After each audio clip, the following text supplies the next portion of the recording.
Last night, President Joe Biden issued a stark warning that we can't take democracy for granted any longer. You see, what Joe Biden was doing was claiming that the only way to save democracy is to vote out Republicans. Now, of course, in this speech, he's trying to pretend like he cares about Republicans. He does, the real ones. The reality is the establishment uniparty is in sheer panic. They are sweating bullets, as the saying goes. Because when MAGA Republicans get in mass, and it's looking like they will if you go out and vote, I'll tell you that. But if they do, there's a real possibility that something might change in this country. Something for the better. I'm not saying it's going to be reformation or revolution overnight, but you may actually get a handful of Republicans who start calling for inquiries, start demanding the government be for, of, and by the people. For too long, this country has been ruled by the uniparty establishment. And now, thanks to the internet mostly, regular people, real America First candidates are getting into office. There's only a handful of them right now. But following Donald Trump's victory, there has been an ever-increasing push of populists into office. And now we may see the biggest one yet. So, of course, the powerful elites, the wealthy scumbags who have been spitting in our faces for decades are worried, oh no, what's going to happen to me? The funny thing is, I wonder if Joe Biden's going to get criminally charged. You know, they like to say that sooner or later Donald Trump will be charged. Well, yeah, that's the establishment doing its thing, trying to stop Donald Trump because, well, they're the ones who are actually guilty of the crimes. It's projection. And I'll give you an example. I won't leave you hanging. Burisma. I mean, even Jon Stewart came out and said it was abject corruption, that Joe Biden's son was put on the board of directors of an energy company while Joe was involved in policy with Ukraine.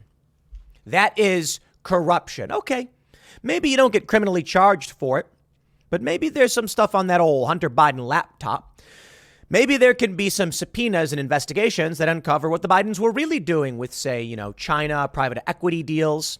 Is it a coincidence that Politico magazine put out Biden Inc., a story about how when Joe Biden's put in charge of Iraq, his brother gets these lucrative contracts for construction? Amazing how that works. And then when Joe Biden's supposed to be negotiating with Ukraine, his son is just on the board of this energy company. An energy company, no less, when the U.S. interests are deeply connected with Russian energy transporting through Ukraine. It's very fascinating, isn't it? So maybe this is a real opportunity for some change, or at the very least, another grain of sand, another notch in the belt, another notch in your bedpost. Call it whatever you want.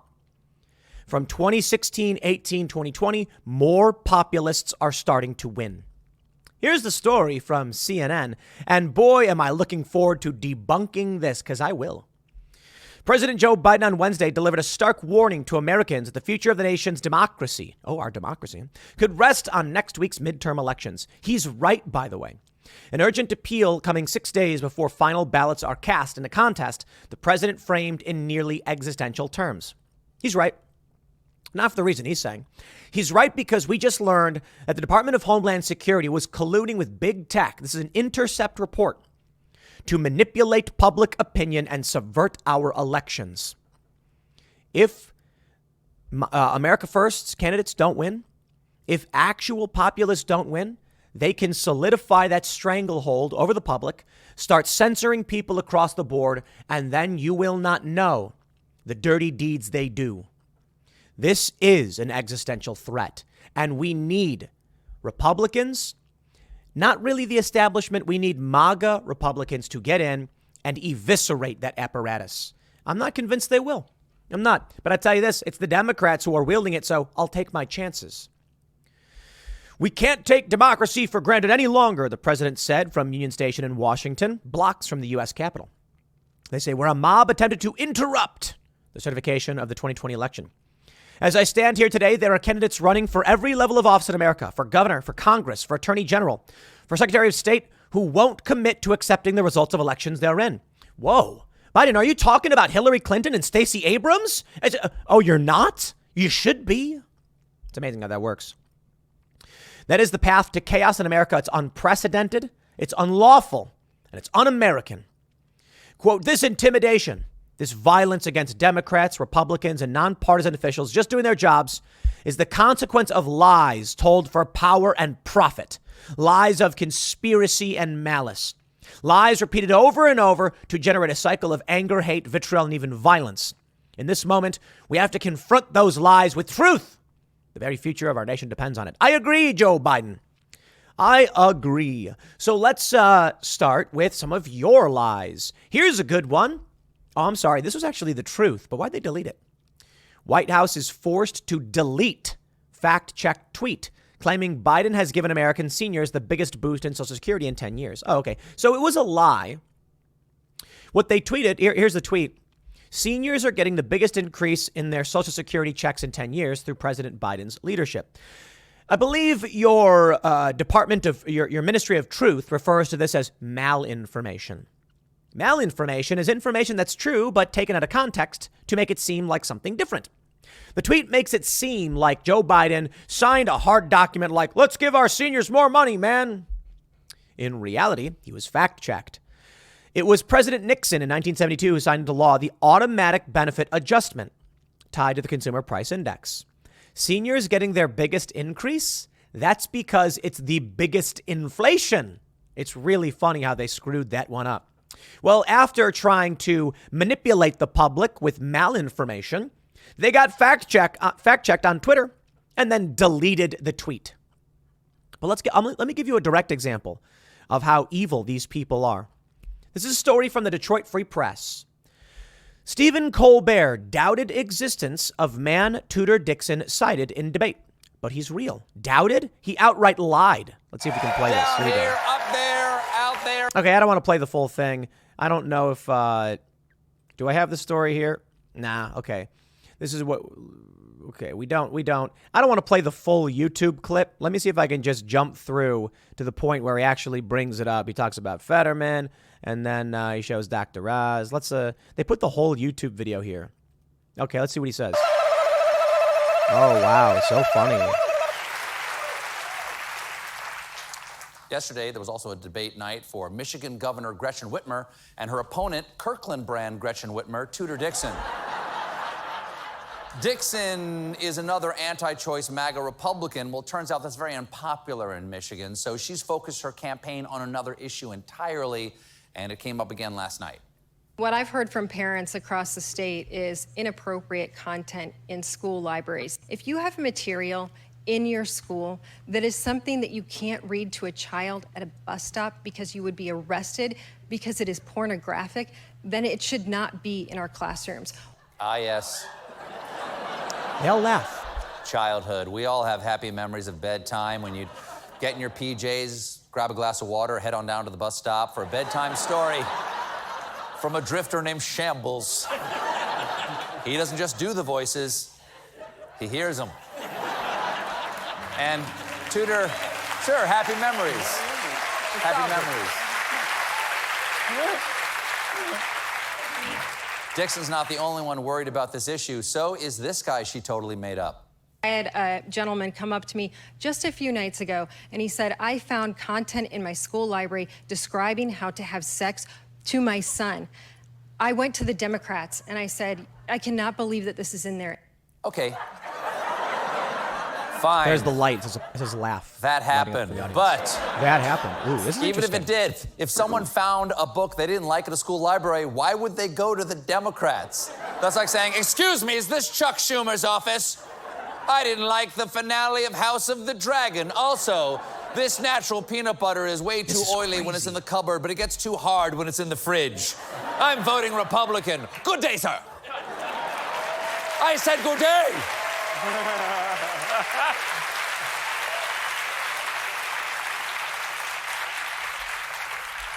Then, for reasons all her own, Dixon continued.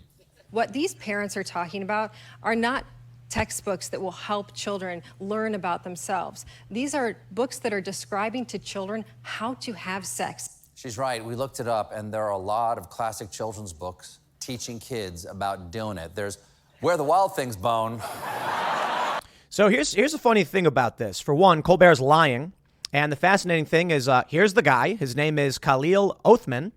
He did say this story. He did post about it. He even uploaded a video of him basically saying he's quitting the Democratic Party because they're presenting in schools sexualized material. Now, of course, you guys watch the real news. You watch Timcast, so you knew this already. Isn't that fascinating? But take a glimpse into what Colbert is saying, and you are looking into the abyss. You are staring into wacky world, where Stephen Colbert definitively says, she made him up, Tudor Dixon, sue them for defamation. That is, as far as I can tell, a false statement of fact. It is not an opinion. An opinion would be like, I don't believe your story is real. No, he said she made it up, and then he goes into great detail. The funny thing is, you've got potentially a actual malice in that he knew what he was saying was false. He said, we looked it up. Did you? Here, let's play that again. Let's play that again. I said good day. Blah, blah, blah. Dixon continued. A lot of classic children's books teaching kids about... There are books that are describing to children how to have sex. She's right. We looked it up, and there are a lot of classic children's books teaching... She's right. We looked it up. This is interesting. Would he come out in his defense and say, we know it's not true, but it was a comedy bit that no one would believe was real? Sue. Because at the very least, you tried. Maybe you get summary judgment and they say it's, anti-slap or something. I don't know. But he said outright that Tudor Dixon made this story up. That's a bold thing to say. That's not an opinion. An opinion is like if you call someone a fascist. An opinion is like, I think, if I said Stephen Colbert is actively working with communists, that's actually an opinion.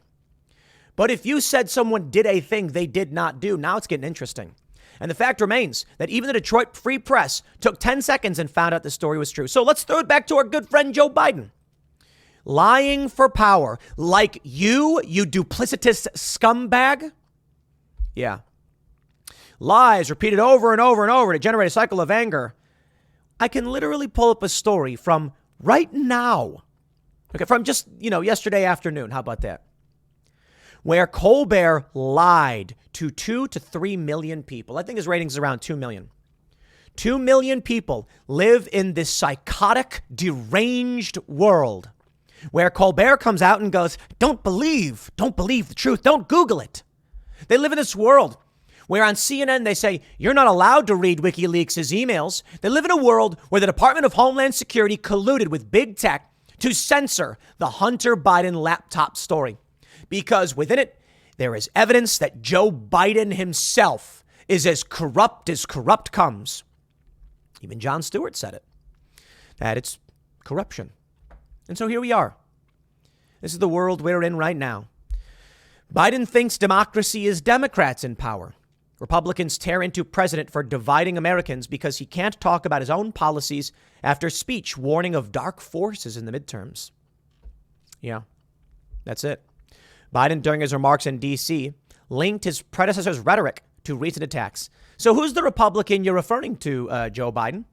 The good ones. Pence. There you go. Tom Cotton says to Biden, democracy means one thing. Democrats having complete power. And this is the scary reality. The reality is that there are going to be a lot of people who believe Colbert. I know it's supposed to be comedy and it's just jokes. It's one thing to tell a joke that's an anecdote or a story that's embellished. It's another thing to get up on late night TV and tell a story that is presumed to be true with jokes sprinkled in it. Then you're manipulating people. But, Colbert is a genuinely evil dude. It's either malicious evil or the banality of evil. Pick whichever one you want. Either way, it's evil. When you tell people to march in lockstep to their own demise, for whatever reason, you are involved in evil. They talk about the banality of evil, the Nazis, why they went along with these things. It's actually really simple. We know the horror stories of World War II. We know the horror stories of the Holodomor in the Soviet Union. Why is it that these people would make this machine possible? Why is it that they would do the things they did? Here's the reality.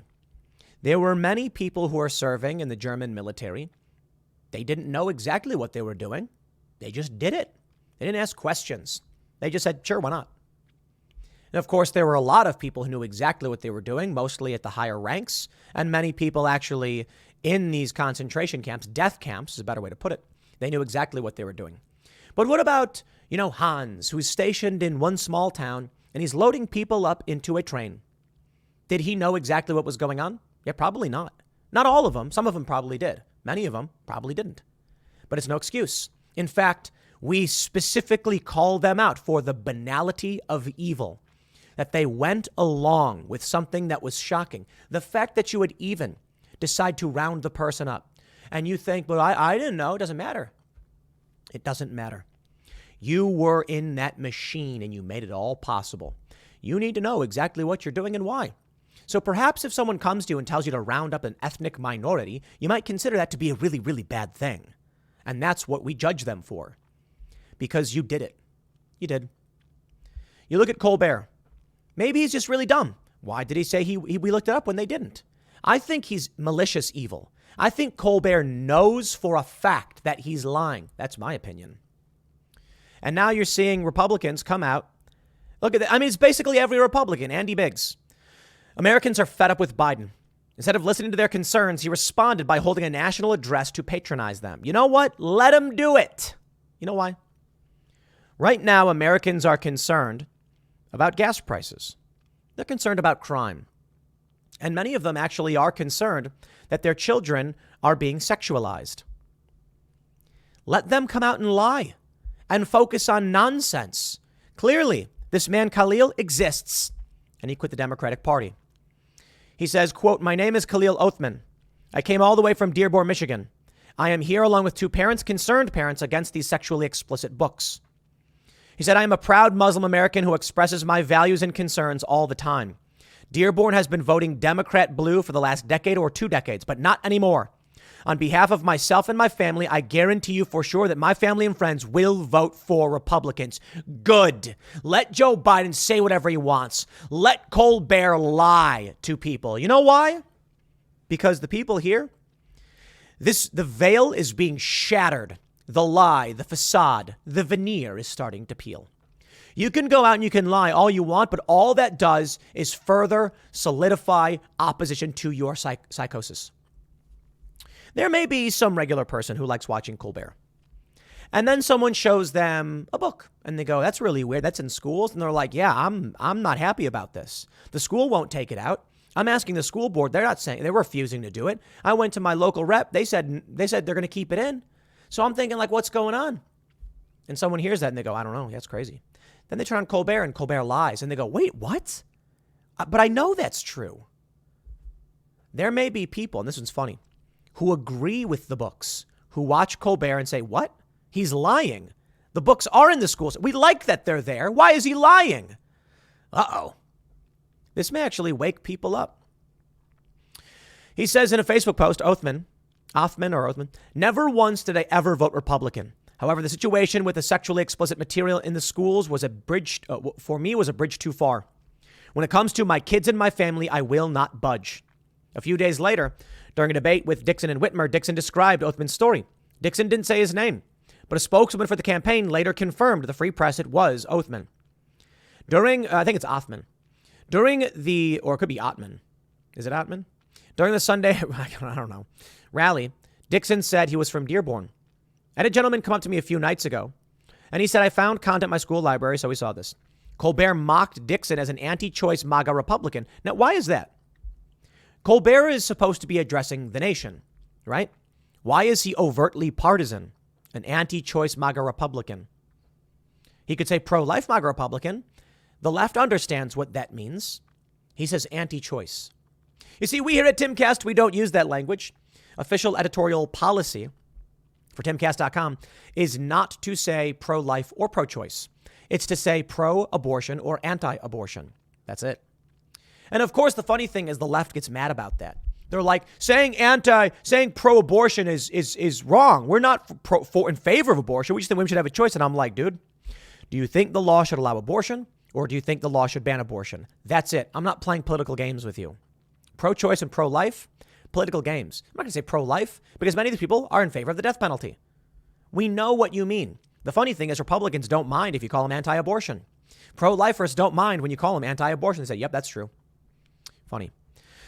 After the clip ran, Colbert said, okay, fine, that happened, raising two hands with two fingers. I think Tudor should absolutely sue. I think Othman should sue because this is outright defamation. He's saying this guy's story is completely fake and he's not a public figure. But, well, we'll see, I suppose. Adopting the voice of a haughty man outraged. He said, that's like saying, excuse me, Schumer, blah, blah, blah. Sure. Whitmer said during the debate that she and others are listening to the concerns of parents, but also want to be inclusive and ensure the safety of all students. Othman said Colbert's remarks about him are part of an effort to hurt the momentum of Republicans winning over Muslims in Dearborn. Right now, it's a crunch time for both candidates, and he's trying whatever he can do with his media influence to hurt her campaign. My friend, sue. I say you should call a lawyer right now. On Monday, have the press release. We are suing Colbert for calling us liars. And Tudor Dixon should probably do it all the same. Do not let these people lie to win elections. That's the cost of doing business, defamation. Because they know if they got to pay $1 million for having defamed someone, small price to pay in races that cost tens to hundreds of millions of dollars, right? It's amazing, isn't it? Joe Biden is dividing this nation. And it's very, very dangerous for our democracy. Is that what you're supposed to say? Sure. I'll leave it there. Next segment's coming up at 1 p.m. on this channel. Thanks for hanging out, and I'll see you all then.